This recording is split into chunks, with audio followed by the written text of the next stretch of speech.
y avait-il une éclipse lorsque Jésus est mort? Marc 15 versets 33 à 39 présente le récit des derniers moments de Jésus avant sa mort. Le chemin qui l'a conduit à la croix était rempli de douleurs et de souffrances. Il a été maltraité, méprisé, humilié et torturé. Maintenant, alors qu'il était suspendu à la croix, il a pris son dernier souffle. Marc 15 verset 33 relate, « Quand la 6e heure arriva, l'obscurité tomba sur toute la terre jusqu'à la 9e heure. Il y avait une épaisse obscurité sur toute la terre. » Maintenant, l'écriture s'est accomplie, comme il est écrit dans Amos 8 verset 9. Dans Amos 8 verset 9, nous lisons, « Et il arrivera en ce jour-là, déclare le Seigneur Dieu, que je ferai descendre le soleil à midi et que je ferai de la terre un lieu sombre en plein jour. » Les gens qui demandaient souvent un signe du ciel, maintenant ils en avaient un, mais il symbolisait l'aveuglement de leurs yeux. Il était midi, et l'obscurité a continué jusqu'à 3 heures. L'obscurité semblait surnaturelle, car elle est survenue pendant le moment le plus lumineux de la journée. Beaucoup de gens se sont demandé si c'était une éclipse, était-ce une coïncidence? Était-ce même divin? Et si c'était une éclipse, qu'était-ce exactement? Cette obscurité a très probablement été causée par une intervention divine. Dans ses écrits, Phlégon de Tralles décrit une éclipse solaire extraordinaire qui a eu lieu pendant la 4e année de la 202e Olympiade. Eusèbe cite également le récit de Phlégon, dans lequel il déclare qu'au cours de cet événement, le jour est devenu nuit à la 6e heure, les étoiles étaient visibles dans le ciel et un puissant tremblement de terre a secoué la Bithynie, causant des dommages importants à la ville de Nicée. Phlégon attribue l'obscurité à l'éclipse, ce qui semble être une explication naturelle. Pendant la période où cet événement s'est produit, la connaissance de l'astronomie était très basique. Phlégon, historien, mentionne également un tremblement de terre, qui s'aligne étroitement avec le récit religieux. En accord avec cela, saint Chrysostome a dit, « Le monde créé ne pouvait pas tolérer l'injustice commise contre son Créateur. » Par conséquent, le soleil a caché ses rayons, ne voulant pas être témoin des mauvaises actions. L'obscurité qui est survenue pendant ce moment critique peut avoir diverses significations. Tout d'abord, l'obscurité était associée dans l'Antiquité au deuil. Jérémie 4 versets 27 à 28 dit, « Car voici ce que dit le Seigneur, la terre sera en deuil, et les cieux au-dessus deviendront sombres, car j'ai parlé, j'ai décrété, et je n'ai pas changé d'avis, et je ne m'en détournerai pas. » Quelqu'un a commenté autrefois que, tandis qu'il souffrait, tout le monde souffrait avec lui, car le soleil s'est assombri. L'obscurité qui a accompagné la mort de Jésus était perçue comme un signe de lamentation du soleil. Ce type d'obscurité était souvent associé à la mort des grands hommes, et les lecteurs aussi bien païens que juifs pouvaient l'interpréter comme un signe cosmique accompagnant la mort d'un roi. De plus, l'obscurité était vue comme un symbole du jugement de Dieu. Selon les évangiles, l'obscurité a enveloppé la terre pendant la crucifixion de Jésus-Christ. Les Écritures montrent que l'obscurité a commencé à la 6e heure, qui était midi selon le calendrier juif, et a continué jusqu'à la 9e heure, 15 heures. Par conséquent, l'obscurité a persisté pendant environ 3 heures. La durée de l'éclipse solaire mentionnée dans le texte semble trop longue. De plus, il est essentiel de noter que Jésus est mort pendant la Pâque, qui survient toujours lorsque la Terre est entre le Soleil et la Lune. Une éclipse solaire, en revanche, ne peut se produire que lorsque la Lune est entre la Terre et le Soleil. Cette obscurité pendant la crucifixion de Jésus est le résultat de l'intervention miraculeuse de Dieu, tout comme la 9e plaie en Égypte. Il est important de noter que ces événements passés n'indiquent pas que Dieu utilise des phénomènes astronomiques naturels comme des signes bibliques. Ainsi, la question demeure, qu'en est-il des événements futurs? Entre 9 heures du matin et midi, il y avait assez de lumière pour que les opposants de Jésus puissent témoigner de sa souffrance et se moquer de lui. Il ne pouvait y avoir aucun doute sur le fait qu'il était cloué sur la croix, car il était crucifié en plein jour. Nous sommes pleinement convaincus que c'était Jésus de Nazareth, car amis comme ennemis ont été témoins de ses agonies.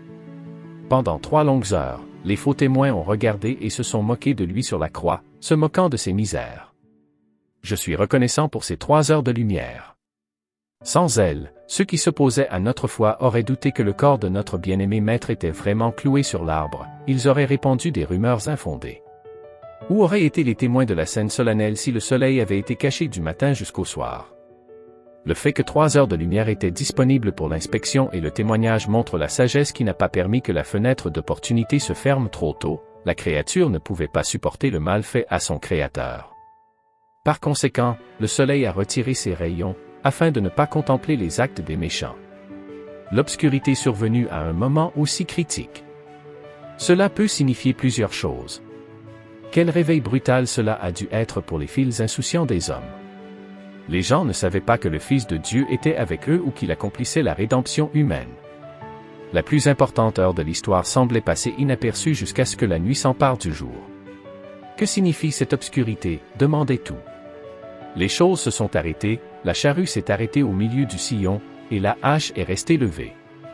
Même si c'était le milieu de la journée et que les gens étaient généralement très occupés, ils se sont tous arrêtés un instant. Cette obscurité était censée couvrir toute la terre, ou comme le dit Luc, sur toute la terre. Depuis le commencement des temps, il n'a jamais été entendu que l'obscurité couvrirait la terre au milieu de la journée. C'était totalement en dehors de l'ordre naturel des choses. Certaines personnes nient l'existence de miracles. Il est assez déconcertant pour moi qu'une personne qui croit en Dieu devrait être sceptique quant à la possibilité de miracles. L'obscurité qui a eu lieu lors de la mort de notre Seigneur semble avoir été nécessaire et appropriée. Si nous devions documenter l'histoire de sa mort en omettant l'obscurité, cela entraînerait une mission significative. Le symbole représente ce que notre Seigneur Jésus-Christ a traversé. L'obscurité qui l'entourait symbolisait l'obscurité en lui. À Gethsémanée, une épaisse obscurité s'abattit sur son esprit. Il était dans une extrême tristesse, allant même jusqu'à la mort. Sa joie était sa connexion avec Dieu, mais cette joie fut perdue et il était dans le noir. L'obscurité semblait s'étirer indéfiniment jusqu'à ce que le Seigneur Jésus parle. Rompant le silence devenu terrifiantement immobile, il récita un psaume, plus précisément le 22e psaume, demandant à Dieu pourquoi il avait été abandonné, disant « Mon Dieu, pourquoi m'as-tu abandonné ?» Si nous nous trouvons dans un endroit sombre et lugubre, nous ne devrions pas désespérer car le Seigneur Christ était là aussi. Et dans toutes ces choses, il y en a une autre qui s'est produite. Jésus a connu beaucoup de douleurs et de difficultés au cours de sa vie, ce qui l'a affecté physiquement et émotionnellement. Cependant, même s'il était conscient des défis auxquels il était confronté, il n'a jamais perdu sa connexion avec son Père. À un moment donné, il a peut-être semblé que Dieu l'avait abandonné, mais Jésus a quand même gardé sa foi. Les gens ont remarqué cela, le soldat qui a vu les dernières minutes de Jésus, maintenant, le centurion et ceux qui étaient avec lui gardant Jésus, quand ils virent le tremblement de terre et les choses qui se passaient, ils furent terriblement effrayés et remplis d'admiration, et dirent, « Vraiment, celui-ci était le Fils de Dieu » Matthieu 27 versets 53 à 54. C'était le travail du centurion de s'assurer que la crucifixion était menée correctement et sans complications. Il était généralement responsable de 100 soldats. À l'heure de la crucifixion, il était un soldat de carrière, dont le courage et l'intelligence l'avaient aidé à gravir les échelons. Il serait un soldat de l'ordre le plus élevé. Il devrait être à la fois froid et efficace pour réussir dans cette position. Cet homme devait suivre les ordres de ses supérieurs. La scène de la crucifixion de Jésus était si remarquable qu'un centurion romain endurci a reconnu que c'était le Fils de Dieu. Cette prise de conscience signifiait que Jésus était innocent du crime. Jésus était sur la croix pour cette raison même. Le centurion a dû ressentir un mélange d'émotions. Il venait de réaliser qu'il avait supervisé la crucifixion d'un homme innocent. Il ne s'agissait pas des paroles murmurées d'un recrue effrayé ou des paroles tremblantes d'un conscrit facile à manipuler, il s'agissait des conclusions raisonnées d'un vétéran expérimenté, un homme qui avait vu d'innombrables hommes souffrir des fins horribles et était responsable de leur mise à mort. Le centurion était bien conscient de la forte condamnation des chefs religieux juifs qui avaient mis Jésus sur la croix pour blasphème. Son commandant en chef, Ponce Pilate, avait soutenu la condamnation pour avoir fait cette affirmation, mais le centurion abandonna la condamnation et déclara la revendication de Jésus. Pourquoi? Parce que les arguments en faveur du Christ étaient accablants.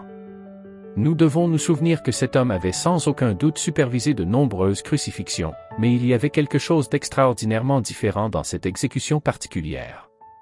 Qu'a-t-il vu? Plusieurs scènes des événements de l'arrestation, du procès et de la crucifixion de Jésus se combinent en une déclaration convaincante. Le centurion avait vu, entendu et ressenti tous les événements de la crucifixion et de la mort de Christ. En conséquence, lui et ses troupes furent très effrayés. Même si le centurion et son groupe de soldats avaient appris à faire face à la peur, il éprouvait maintenant une terreur pure.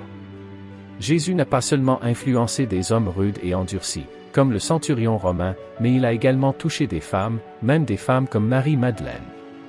Le commentaire de la chaire relate la tradition selon laquelle le nom du centurion était Longinus et qu'il est devenu un disciple dévoué de Jésus, a prêché l'Évangile et est mort en martyr.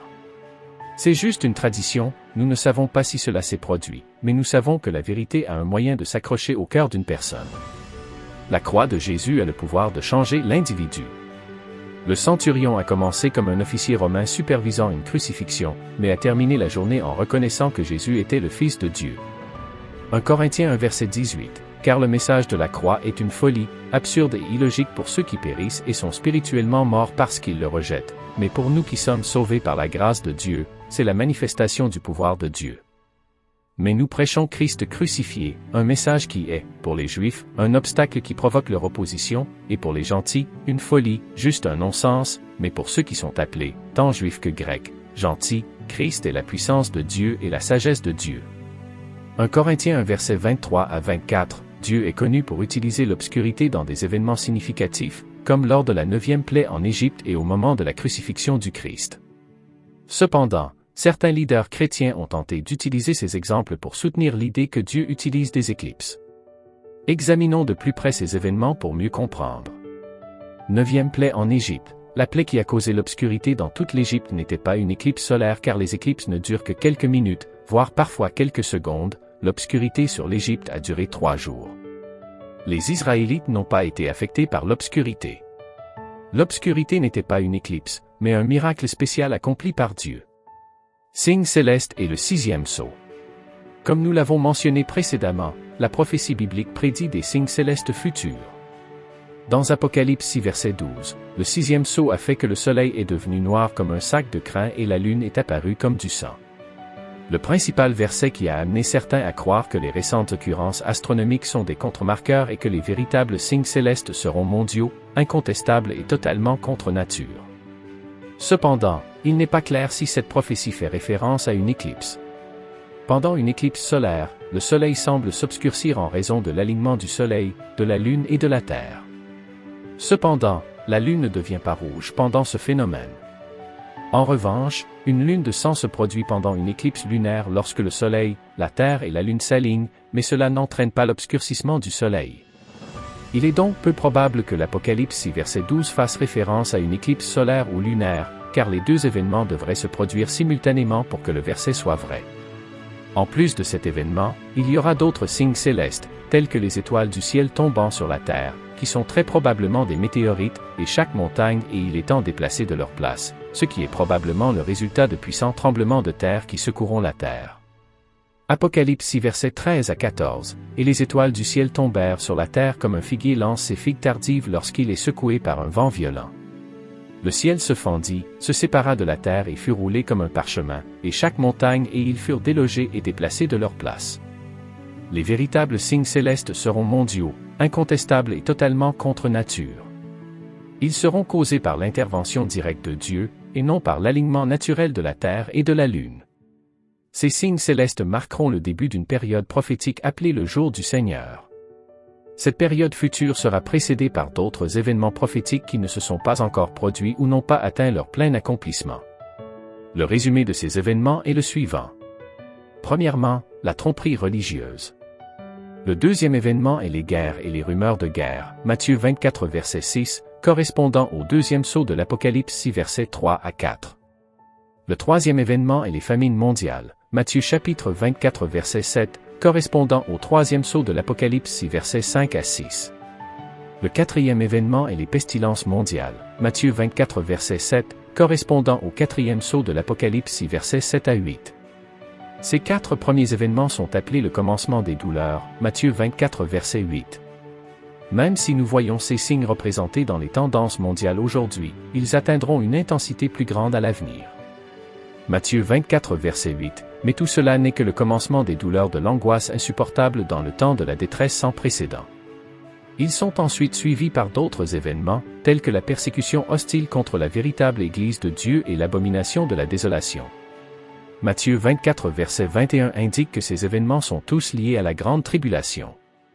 Les signes célestes mentionnés précédemment surviennent immédiatement après la tribulation.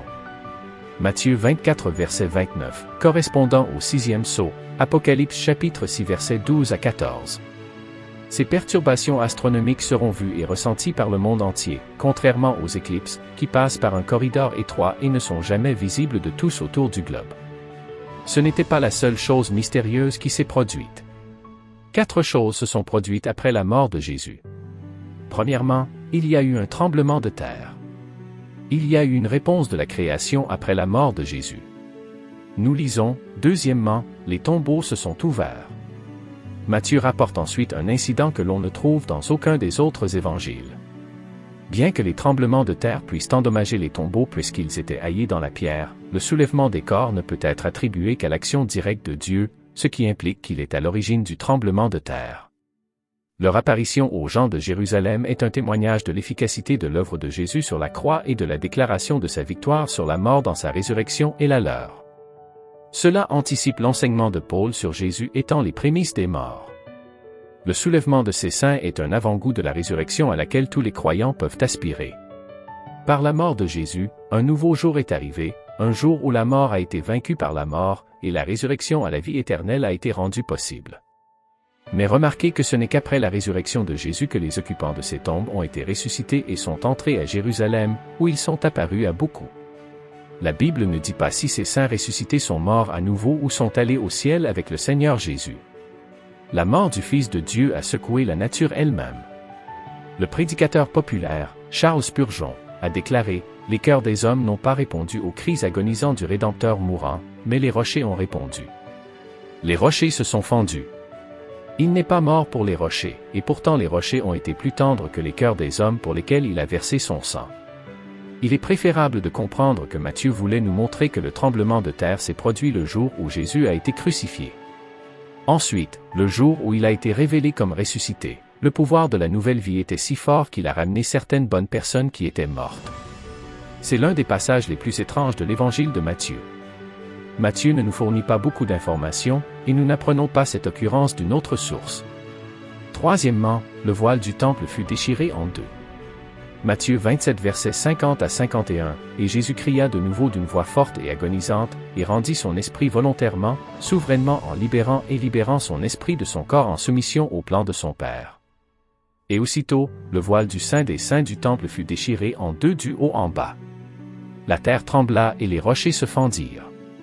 Le rideau qui couvrait le temple fut déchiré en deux endroits. Le voile était la seule chose dans le temple qui différenciait la zone sainte de la partie la plus sainte du temple. C'était une illustration très claire de la séparation entre Dieu et l'homme. Acte 6 verset 7 dit que dans les jours de l'Église primitive, beaucoup de prêtres obéissaient à la foi.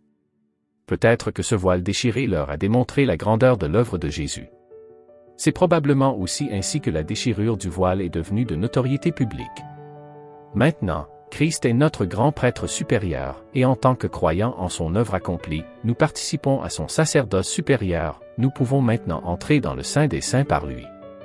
Hébreux 10 versets 19 à 20 dit, « Ayant donc, frères, une pleine assurance pour entrer dans le sanctuaire par le sang de Jésus, par le chemin nouveau et vivant qu'il a inauguré pour nous à travers le voile, c'est-à-dire, à travers sa chair. » Lorsque nous contemplons la scène, nous percevons une image de la chair de Jésus déchirée pour nous, tout comme il déchirait le voile pour nous. Le livre des Hébreux fournit une explication détaillée et glorieuse de la signification profonde associée à la déchirure du voile.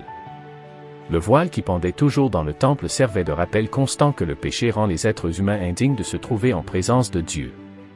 Le fait que l'offrande pour le péché était présentée une fois par an, en plus des innombrables autres sacrifices qui étaient offerts quotidiennement, était une illustration flagrante de la réalité que le péché ne pouvait pas vraiment être expié ou éradiqué par de simples sacrifices d'animaux. Grâce à ce que Jésus-Christ a accompli sur la croix, les frontières qui séparaient autrefois Dieu et les gens ont été détruites, et nous pouvons maintenant approcher Dieu avec confiance et audace. Le corps de Jésus a été déchiré et le voile aussi, chacun indiquant que désormais nous pouvons nous approcher de Dieu avec audace. Nous avons un grand prêtre qui préside aux cours célestes pour s'assurer que les croyants ont un accès total. Au moment où Christ est mort, les lourds rideaux tissés séparant les deux pièces principales du temple ont été déchirés par une main invisible du haut en bas. La mort du Fils de Dieu a également été accompagnée de tremblements de terre dans le monde naturel, comme s'il y avait une sorte de connexion émotionnelle entre la création inanimée et celui qui l'a faite. Alors qu'ils jouaient pour les possessions de Jésus, la préoccupation de Jésus était leur pardon, ce n'était pas pour son évasion. Quelle déclaration puissante! Clairement, le centurion a été choqué d'être témoin d'un événement aussi dramatique lors des dernières heures du Christ, d'autant plus qu'il n'avait jamais vu une telle chose auparavant. Cela a rendu l'impact sur lui presque incommensurable. Le centurion avait vu, entendu et ressenti tous les événements de la crucifixion et de la mort de Christ. En conséquence, lui et ses troupes étaient très effrayés, même si le centurion et son groupe de soldats avaient appris à faire face à la peur, il éprouvait maintenant une terreur pure.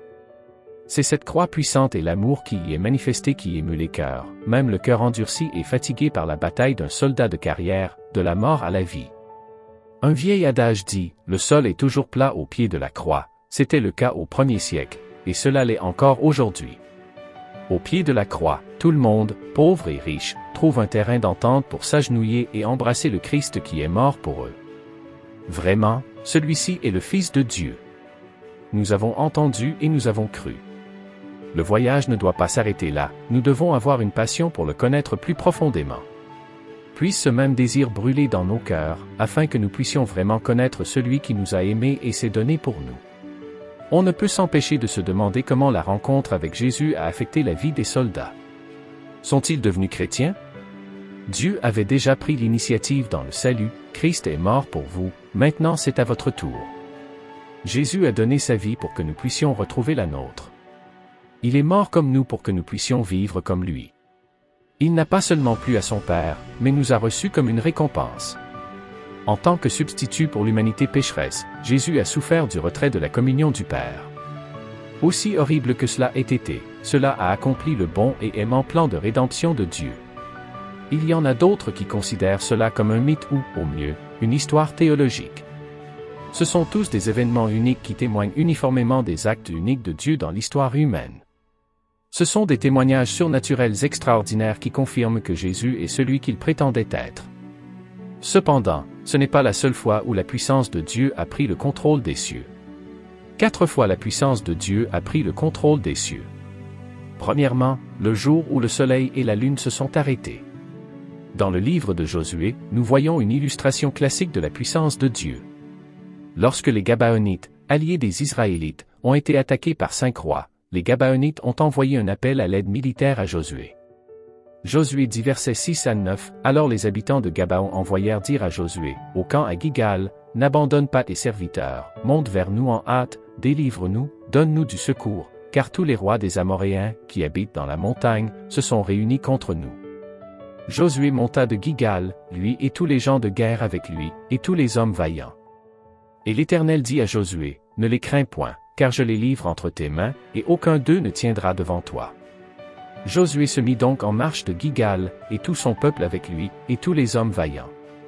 Une fois de plus, Josué entendit ces paroles réconfortantes de la bouche de l'Éternel, ne les crains point.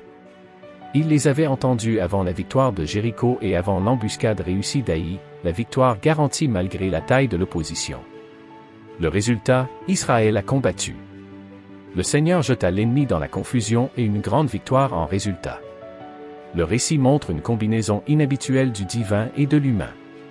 L'armée a combattu, mais Dieu a accompli 2 miracles pour la victoire d'Israël.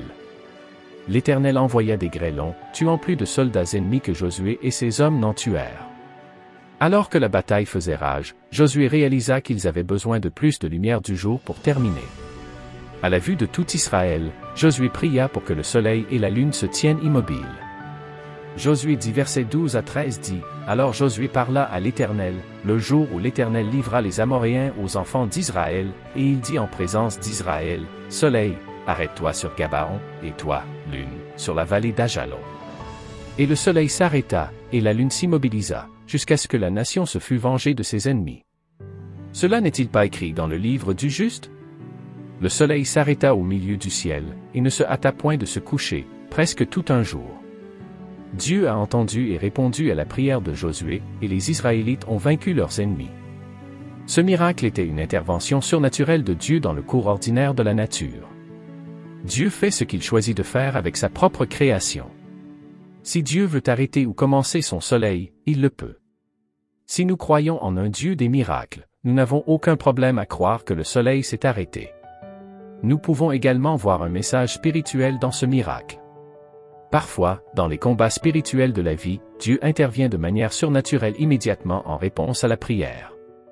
Il peut choisir de guérir de manière miraculeuse, de résoudre un problème ou de pourvoir à un besoin d'une manière qui nous stupéfie complètement.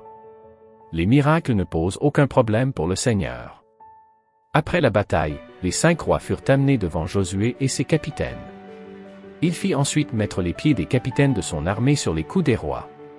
Cette pratique militaire illustrait la défaite totale de l'ennemi. Deuxièmement, la plaie égyptienne. Après des années de servitude sous le Pharaon, Moïse demanda au Pharaon de laisser partir le peuple esclave. Cependant, le dirigeant refusa, et Dieu envoya une série de plaies sur l'Égypte. La 9e plaie montra la puissance de Dieu sur les cieux. La 9e plaie surprit le Pharaon. Pendant 3 jours, le Seigneur jeta simplement l'obscurité sur l'Égypte. C'était si mauvais, si oppressant et si généralisé que les Égyptiens ne bougèrent pas pendant cette période. Cependant, les Israélites avaient de la lumière là où ils vivaient, ce qui était un miracle. Le Pharaon fit une tentative de soumission à moitié, permettant aux familles israélites de partir, mais exigeant que les troupeaux restent derrière. Moïse, en revanche, ne céda pas. Il comprenait que l'obéissance partielle à Dieu est une désobéissance. Moïse insista pour emmener tous les animaux avec eux car les gens ne sauraient pas de quoi ils avaient besoin avant d'arriver dans le désert. Le Pharaon fut tellement furieux que l'avertit de ne plus se présenter devant lui. Quatrièmement, le jour du retour de Jésus, le signe du Fils de l'homme apparaîtra dans le ciel. Lorsque Jésus reviendra sur terre, il y aura des signes dont nous sommes avertis de surveiller dans la Bible. Jésus nous a dit de veiller et de prier. Que devons-nous surveiller? Nous ne pouvons pas rester immobiles et regarder les nuages en attendant qu'il apparaisse. Ce n'est pas ce qu'il voulait dire. Il voulait dire, gardez un œil sur ce qui se passe dans le monde et voyez quels signes je vous donne pour vous aider à vous préparer. Les signaux sont les signes. Regardons donc Matthieu chapitre 24, où les disciples lui ont demandé, quels seront les signes ou les signaux de ton retour? Que ferions-nous si nous ne savions pas quand cela allait se produire? À leur demande, Jésus donna une réponse directe et non équivoque. Nous pouvons remercier Dieu d'avoir répondu de manière si directe. Matthieu 24 versets 3 à 5 qui accompagneront le glorieux retour de Jésus-Christ.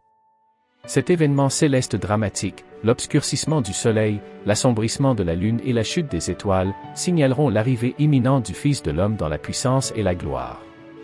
Jésus a averti ses disciples d'être vigilants, de surveiller ces signes pour être préparés à son retour. Il les a mis en garde contre le fait d'être trompés par de faux prophètes et de faux messies qui essaieraient de les tromper. Au lieu de cela, il les a exhortés à rester vigilants, à reconnaître les signes des temps et à être prêts pour son retour. Dans Matthieu 24 versets 29 à 31, Jésus décrit la séquence d'événements qui se produiront immédiatement après la tribulation. Le soleil sera obscurci, la lune ne donnera pas sa lumière, et les étoiles tomberont du ciel. Ensuite, le signe du Fils de l'homme apparaîtra dans le ciel, et toutes les tribus de la terre pleureront en le voyant venir sur les nuées avec puissance et grande gloire. Il enverra ses anges avec un grand son de trompette, et ils rassembleront ses élus des 4 vents, d'une extrémité du ciel à l'autre. Ce bouleversement cosmique, cet obscurcissement dramatique des cieux, servira de prélude au glorieux retour de Jésus-Christ. Ce sera un signe visible et incontestable que le Fils de l'homme est sur le point de venir dans la puissance et la gloire pour établir son royaume sur terre. Et quand ce jour viendra, ceux qui auront mis leur confiance en lui seront rassemblés de tous les coins de la terre pour le rencontrer dans les airs et régner avec lui pour toujours. La question de l'endroit où Jésus est allé après sa mort a été un sujet de débat théologique pendant des siècles. Selon la tradition chrétienne, Jésus est descendu en enfer, spécifiquement dans le domaine des morts connu sous le nom de séjour des morts ou Hadès, après sa crucifixion et avant sa résurrection. Cette croyance est basée sur divers passages du Nouveau Testament, en particulier dans le symbole des apôtres, qui déclare que Jésus est descendu aux enfers. Cependant, la nature exacte de cette descente et son but ne sont pas explicitement décrits dans les Écritures, ce qui entraîne différentes interprétations parmi les théologiens et les dénominations chrétiennes. Certaines interprétations suggèrent que Jésus est allé proclamer la victoire sur le péché et la mort aux âmes des justes décédés avant sa venue. D'autres proposent qu'il soit allé affronter et vaincre les puissances des ténèbres et libérer les âmes des justes de la captivité. D'autres encore considèrent sa descente en enfer comme une représentation symbolique de sa victoire sur le péché et la mort à travers sa mort sacrificielle et sa résurrection. Au final, les détails de la descente de Jésus en enfer restent un mystère, et les chrétiens continuent d'avoir des perspectives diverses sur cette question théologique.